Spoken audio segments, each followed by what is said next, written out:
South Africa మాజీ cricketer AB de Villiers పెద్ద shock ఇచ్చాడు. కొద్ది రోజుల కిందట విరాట్ కోహ్లీ, అనుష్క శర్మ దంపతులు రెండో బిడ్డ కోసం ఎదురు చూస్తున్నట్లు చెప్పిన ఏబీడీ ఇప్పుడు మాట మార్చాడు.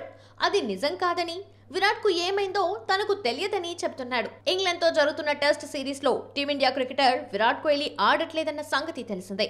అయితే విరాట్కు రెండో బిడ్డ పుట్టబోతుందని, అందుకే ఫ్యామిలీతో గడిపేందుకు కాస్త విరామం తీసుకున్నాడని కొద్ది రోజుల కిందట సౌత్ ఆఫ్రికా మాజీ క్రికెటర్ ఆర్సీబీలో కోహ్లీ సహచరుడు ఏబీ డివిలియర్స్ తన యూట్యూబ్ ఛానల్లో చెప్పిన సంగతి తెలిసిందే. దీంతో కోహ్లీ ఫ్యాన్స్ సహా పలువురు విషెస్ చెబుతూ సోషల్ మీడియాలో పోస్టులు చేశారు. ఇందుకోసమే ఇంగ్లాండ్తో టెస్ట్ సిరీస్కు దూరంగా ఉన్నట్లు అంతా భావించారు. అయితే ఇప్పుడు డివిలియర్స్ ఒక్కసారిగా మాట మార్చి బాంబు పేల్చాడు. తన స్టేట్మెంట్పై యూటర్న్ తీసుకున్నాడు. తను ఇచ్చిన సమాచారం సరైనది కాదని, తప్పుడు సమాచారం ఇచ్చి పెద్ద తప్పు చేశానంటూ క్షమాపణలు కోరాడు. అసలు కోహ్లీ విషయంలో ఏం జరుగుతుందో తనకు తెలియదని చెప్పుకొచ్చాడు. విశ్రాంతి తీసుకునేందుకు కారణం ఏదైనా విరాట్ మరింత బలంగా తిరిగొస్తాడని ఆశిస్తున్నానని ఏబీడీ అన్నారు. డివిలియర్స్ కామెంట్స్తో కోహ్లీ పునరాగమనంపై మరింత కన్ఫ్యూజన్ ఏర్పడింది.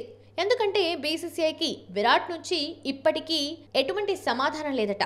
అందువల్లే మూడో టెస్టుకు జట్టు ఎంపిక కూడా ఆలస్యమవుతున్నట్టు సమాచారం.